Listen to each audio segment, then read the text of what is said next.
Hello students, welcome to the अग्निज online classes. और आज की क्लास में हम आगे बढ़ाएंगे क्लास 12th मैक्रो इकोनॉमिक्स का chapter aggregate demand and related concepts.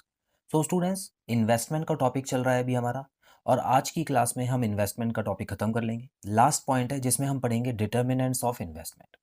सो ऐसी कौन सी चीज़ें हैं जो एक कंपनी के डिसीजन पे असर डालती हैं कि वो यहाँ पे इन्वेस्ट करे या ना करे। ठीक है स्टूडेंट्स, और बहुत ही सिंपल तरीके से आपको मैं पहले समझा देता हूँ, उसके बाद हम क्लास शुरू करेंगे। तो स्टूडेंट्स देखिए, दो चीज़ें होती हैं। एक होता है MEI और दूसरा होता है ROI। अब इन दोनों में क्या फ़र्क है स्टूडेंट्स? देखिए, MEI होता है मार्जिनल एफिशिएंसी ऑफ इन्वेस्टमेंट। इसका मतलब है कि मान लेते हैं आपने एक मशीन आपको खरीदनी है, और उसको खरीदने के लिए आपके पास अभी पैसा तो नहीं है, लेकिन वो मशीन खरीदना बहुत ज़रूरी है। तो ऐसे में आप क्या करेंगे स्टूडेंट्स? आप बैंक जाएँगे या कहीं से भी पैसा अरेंज करेंगे और उस मशीन को खरीदते हैं। तो मान लेते हैं कि अभी फ़िलहाल आप एक बैंक गए हैं और आप वहाँ से पैसे लेके आ गए हैं, और बैंक ने बोला है कि आपको 10% के हिसाब से इंटरेस्ट देना पड़ेगा। तो स्टूडेंट्स, ये 10% का जो इंटरेस्ट है वो होता है रेट ऑफ इंटरेस्ट। तो ये ROI तो ये हो गया, जितने पे आप उधार लेके आए हैं, जितनी ब्याज दर पे। अच्छा, अब आप मशीन खरीद लेते हैं स्टूडेंट्स, ठीक है?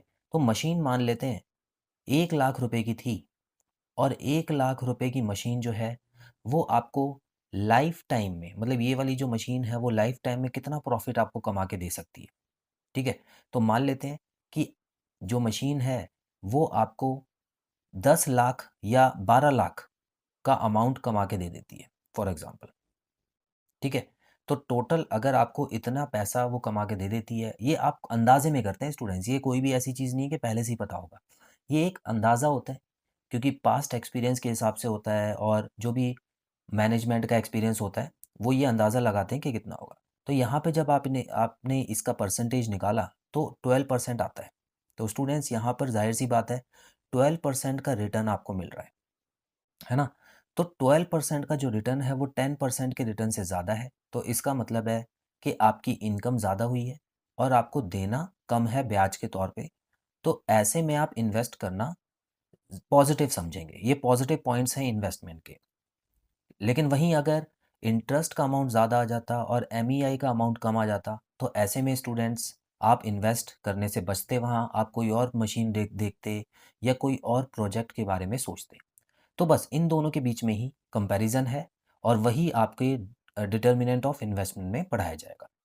स्टूडेंट्स, ये वाला टॉपिक जो है वो कुछ पेपर से नहीं आ रहा है, तो आई होप आप एक बार अच्छे से देख लेंगे।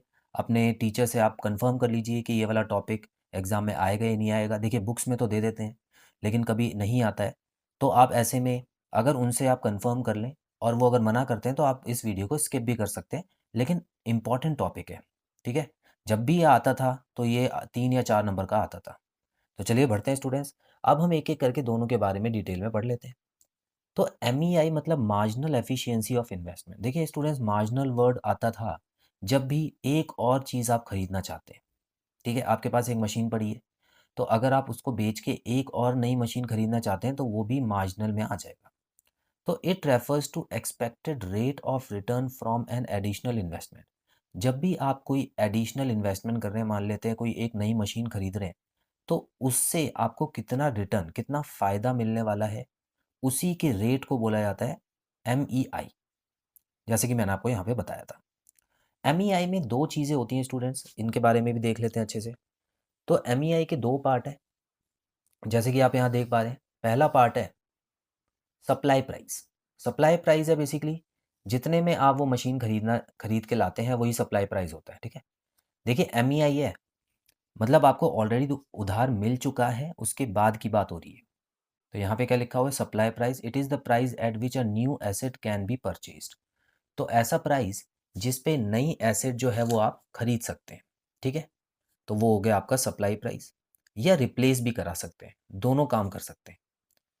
A new machine of ₹10,000 is replaced by an old machinery.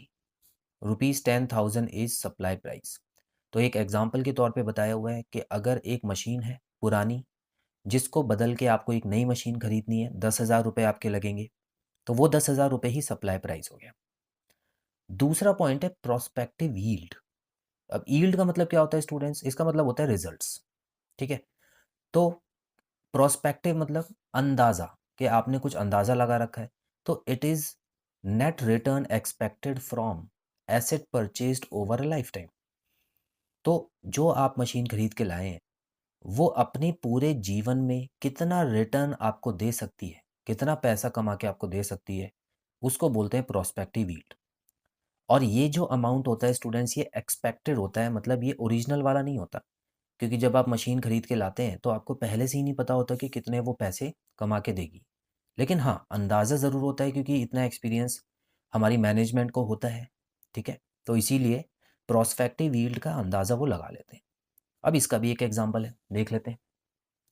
तो एग्जांपल इसका दे रखा है, if the machine yields receipt of 1200 and running expense rupees 2200। अब हुआ क्या है कि मशीन जो है वो आपको 1200 रुपये कमा के दे सकती है, जिसमें से 200 रुपये इस मशीन को चलाने का खर्चा है। अब खर्चे होते हैं अलग अलग तरीके के, ठीक है, मशीन की सर्विस करानी होगी, उसमें 200 रुपये खर्च हो जाएंगे, या मशीन जितनी बिजली यूज़ करेगी, पावर यूज़ करेगी, उसमें 200 रुपये खर्च हो जाएंगे। तो ऐसे में स्टूडेंट्स, जो मशीन की यहाँ पर 1200 रुपये वो कमा के दे रही है, उसमें से 200 रुपये आपको माइनस कर देने हैं, क्योंकि वो तो आपके खर्च हो गए। तो टोटल 1000 रुपये जो है वो मशीन आपको कमा के एज अ प्रॉफिट दे सकती है। तो यहाँ पे अगर हम 1000 अपॉन 10,000 करें, मतलब जो मशीन की असली कीमत थी उसको नीचे लिखें, और जितना प्रॉफिट उसने आपको लाइफ टाइम में कमा के दिया है वो ऊपर लिखें, मल्टीप्लाई बाय 100 करें स्टूडेंट्स, तो यहाँ पर 10% आ गया। ठीक है, तो इसका मतलब इसी तरह से MEI निकाल पाते हैं। तो MEI बेसिकली पहला पॉइंट है, मार्जिनल एफिशिएंसी ऑफ इन्वेस्टमेंट बोलते हैं, मतलब आपने जो इन्वेस्टमेंट की है वो कितनी एफिशिएंट थी, मतलब उसमें कितना पैसा आपको वापस मिलेगा, उसको बोलते हैं एफिशिएंसी। क्लियर है? तो ये तो 10% आ गया हमारा। अब आगे देखते हैं रेट ऑफ रिटर्न क्या है। अब रेट ऑफ रिटर्न कुछ नहीं है, जो मशीन आप लेके आए थे, वो जाहिर सी बात है उधार पे लेके आए थे, तो उसका जो ब्याज होगा वही रेट ऑफ इंटरेस्ट होता है स्टूडेंट्स। तो यहाँ देखिए, it refers to the cost of borrowing money for financing the investment. तो जो आपने इन्वेस्टमेंट की है उसको फाइनेंस करने के लिए पैसे का अरेंजमेंट आपने जहाँ से किया है स्टूडेंट्स, वही होता है rate of interest. Higher the ROI lesser the investment and vice versa. तो अगर किसी बैंक में आप जाते हैं और वो बोलते हैं कि आपको 20 से 25% का आपको ROI देना होगा, तो ऐसे में स्टूडेंट्स आप कहेंगे कि ये जो इन्वेस्टमेंट है ये हमको नुकसान दे सकती है आगे, तो ऐसी इन्वेस्टमेंट को करके ज़्यादा फायदा नहीं। तो ROI जो है वो डायरेक्ट डिपेंड होता है, ROI अगर ज़्यादा है, इंटरेस्ट अगर ज़्यादा ले रही है बैंक, तो इसकी वजह से आप इंटरेस्ट जो इन्वेस्टमेंट है वहाँ पे वो कम करेंगे, जाहिर सी बात है। अब एक छोटा सा रिलेशन और पढ़ लेते हैं स्टूडेंट्स, जो कि यहाँ पे लिखा है। अब इस रिलेशन में क्या है देखिए, सिंपल सा है, comparison of MEI with ROI।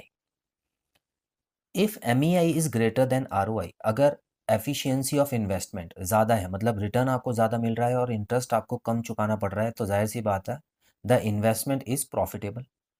और अगर इसका उल्टा हो जाता है, MEI कम है और ROI ज़्यादा है, then investment must not be done, some other option should be chosen.